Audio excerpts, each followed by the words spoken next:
मेहनत इतनी शिद्दत से करो कि किस्मत भी बोले कि ले ले बेटा, इस पे तो तेरा ही हक है। हेलो मेरे प्यारे स्टूडेंट, स्वागत है आप सभी का आपके favourite YouTube channel smart student with Shraddha में। तो जैसा कि मैंने पहले ही आप लोगों से कह दिया था कि आप लोगों की आ रहे हैं बोर्ड एग्ज़ाम, और इसीलिए मैं आप लोग को कक्षा 10 बायोलॉजी में स्टार्टिंग से लेकर के एंड तक सारे मल्टीपल चॉइस क्वेश्चंस को हल करवा दूंगी, ताकि आपके बोर्ड परीक्षा में एक भी नंबर ना कटे। तो चलिए फटाफट से बिना देर करते हुए आज के इस वीडियो को शुरू करते हैं। कक्षा 10 जीव विज्ञान जैव प्रक्रम सेकेंड श्वसन से संबंधित महत्वपूर्ण बहुविकल्पीय प्रश्न। पिछली वीडियोस में हमने जैव प्रक्रम पहले पोषण से संबंधित महत्वपूर्ण बहुविकल्पीय प्रश्नों को देखा था, और आज के इस वीडियो में हम जैव प्रक्रम सेकेंड श्वसन से संबंधित महत्वपूर्ण बहुविकल्पीय प्रश्नों को देखेंगे।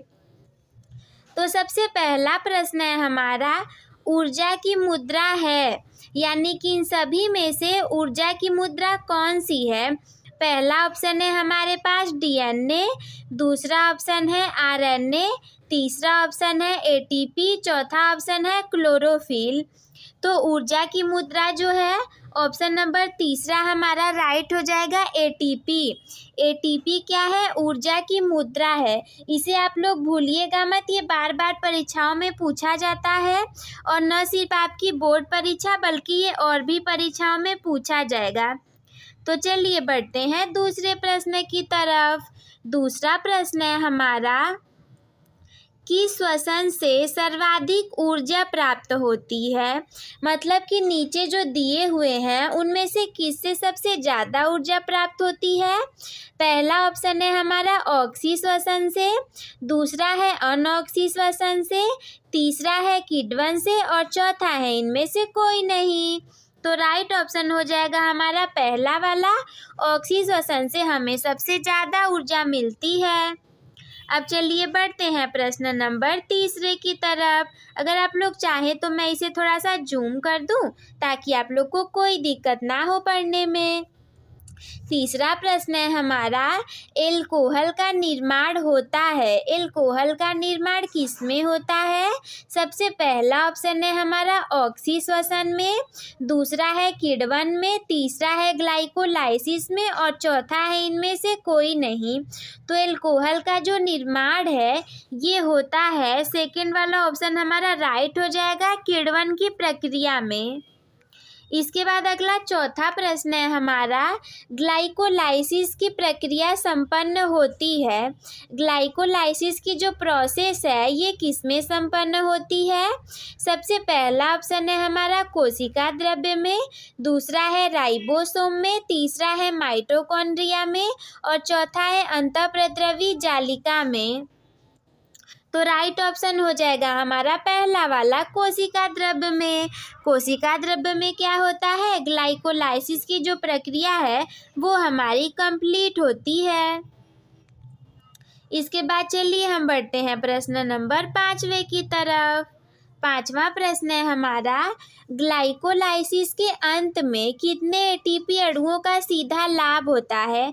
हमने जो अभी देखा ना कि ग्लाइकोलाइसिस की प्रक्रिया कहाँ होती है, तो वही प्रक्रिया जब हो जाती है तो कितने अणुओं का लाभ होता है। सबसे पहला ऑप्शन है हमारे पास 2, दूसरा है 4 अणुओं का लाभ, तीसरा है 0 यानी कि कोई लाभ नहीं होता, और चौथा है 8। तो राइट ऑप्शन हो जाएगा हमारा पहला वाला, 2 अणुओं का।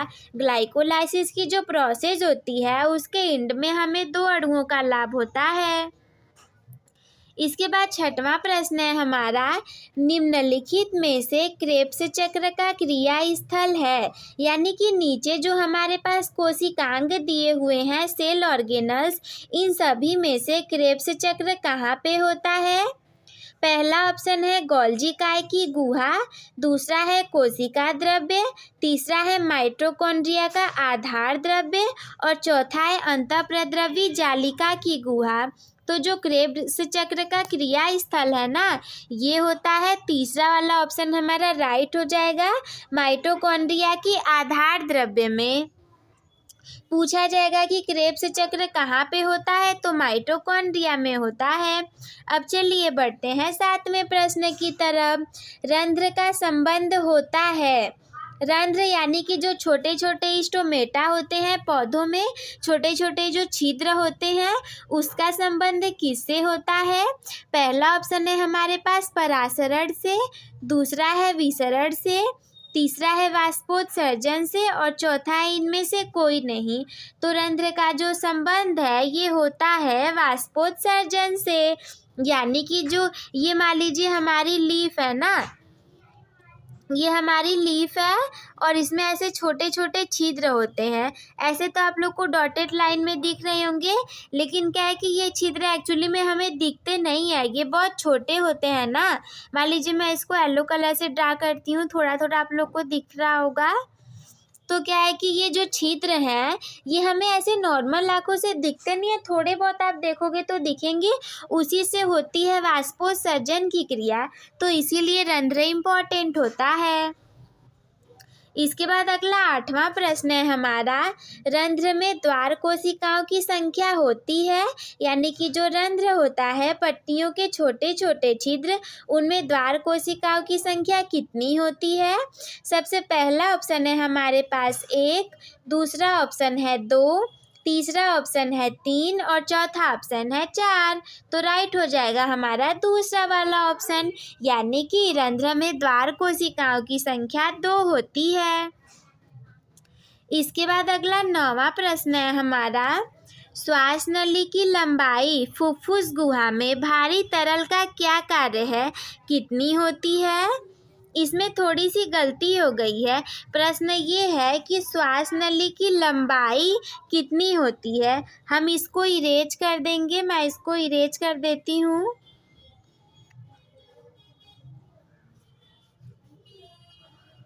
प्रश्न हम क्या देखेंगे, प्रश्न में हम देखेंगे ना कि जो श्वास नली की लंबाई है ये कितनी होती है। तो सबसे पहला है हमारे पास 20 सेंटीमीटर, दूसरा ऑप्शन है 5 सेंटीमीटर, तीसरा ऑप्शन है 10 से 12 सेंटीमीटर और चौथा ऑप्शन है 20 से 30 सेंटीमीटर। तो श्वास नली यानी कि हम लोग जो सांस लेते हैं उस नली की लंबाई होती है 10 से 12 सेंटीमीटर। इसके बाद अगला 10वां प्रश्न है हमारा, मनुष्य की श्वास नली की दीवार में होती है, मतलब जो हम ह्यूमंस हैं हमारी जो श्वास नली की दीवार है इसमें क्या होती है। सबसे पहला ऑप्शन है सी आकार की उपास्थि, दूसरा है ओ आकार की उपास्थि, तीसरा ऑप्शन है सी आकार की अस्थि और चौथा ऑप्शन है उपास्थि नहीं होती। तो इसका जो राइट ऑप्शन हो जाएगा ये हो जाएगा हमारा पहला वाला, यानी कि हम ह्यूमंस की श्वास नली में होती है सी आकार की उपास्थि। इसके बाद अगला 11वां प्रश्न है, फुफ्फुस गुहा में भारी तरल का क्या कार्य है। सबसे पहला ऑप्शन है हमारे पास फेफड़े की सुरक्षा करना, दूसरा है फुफ्फुस आवरण को नम तथा चिकना बनाना, तीसरा है फुफ्फुस आवरण को घर्षण मुक्त करना और चौथा है उपरोक्त सभी। तो राइट ऑप्शन हो जाएगा हमारा चौथा वाला, उपरोक्त सभी। फुफ्फुस गुहा में जो भारी तरल होता है इसका काम होता है फेफड़ों की सुरक्षा करना, फुफ्फुस आवरण को नम और चिकना बनाना और फुफ्फुस आवरण को घर्षण मुक्त रखना। इसके बाद अगला 12वां प्रश्न है हमारा, मनुष्य के शरीर में फेफड़ों की संख्या कितनी होती है। सबसे पहला ऑप्शन है 1, दूसरा ऑप्शन है 2, तीसरा ऑप्शन है 4 और चौथा ऑप्शन है अनेक। तो ये तो ज़्यादा से ज़्यादा लोगों को पता होना चाहिए कि हम ह्यूमन जो है हमारे अंदर फेफड़े कितने होते हैं, 2 फेफड़े होते हैं। अगर नहीं पता है तो आप लोग अच्छे से जान जाइए। इसके बाद अगला 13वां प्रश्न है हमारा, दायां फेफड़ा कितने पिंडों में बटा होता है। पहला ऑप्शन है 2, दूसरा है 3, तीसरा ऑप्शन है 4 और पांचवा ऑप्शन है 5। तो जो हमारा दायां फेफड़ा होता है ये होता है हमारे 3 में। क्या होता है, 3 पिंडों में बटा होता है। तो राइट ऑप्शन हो जाएगा हमारा तीसरा वाला। इसके बाद अगला 14वां प्रश्न है हमारा, हीमोग्लोबिन महत्वपूर्ण भूमिका निभाता है, यानी कि जो हीमोग्लोबिन है ये महत्वपूर्ण भूमिका किसमें निभाता है। सबसे पहला ऑप्शन है उत्सर्जन में, दूसरा ऑप्शन है श्वसन में, तीसरा ऑप्शन है पाचन में और चौथा ऑप्शन है वृद्धि में। तो इसका राइट आंसर हो जाएगा हमारा कौन सा वाला, श्वसन में। श्वसन में क्या होता है कि हीमोग्लोबिन महत्वपूर्ण भूमिका निभाता है। तो ये हो गए हमारे चैप्टर दूसरे जैव प्रक्रम सेकेंड श्वसन से संबंधित सारे प्रश्न। तो आई होप कि आप सभी लोगों को समझ में आ गया होगा। वीडियो देखने के लिए आपका दिल से शुक्रिया। और कई सारे लोग ऐसे हैं जिन्हें कि अभी हमारे चैनल के बारे में नहीं पता है, तो मैं चाहती हूँ कि आप लोग हम लोग का ज़्यादा से ज़्यादा सपोर्ट करें और इस वीडियो को लाइक करें। लाइक करने से क्या होगा कि ज़्यादा से ज़्यादा लोगों तक हमारी वीडियोस जा पाएंगी और तभी ज़्यादा से ज़्यादा लोग हमारे चैनल को सब्सक्राइब करेंगे और उन्हें अच्छी से अच्छी नॉलेज मिल पाएगी। तो अपने दोस्तों के साथ भी शेयर करना ना भूलें। और अगर कोई भी डाउट आपके मन में बचा हो तो हमसे कमेंट बॉक्स में पूछना ना भूलें। वीडियो देखने के लिए धन्यवाद।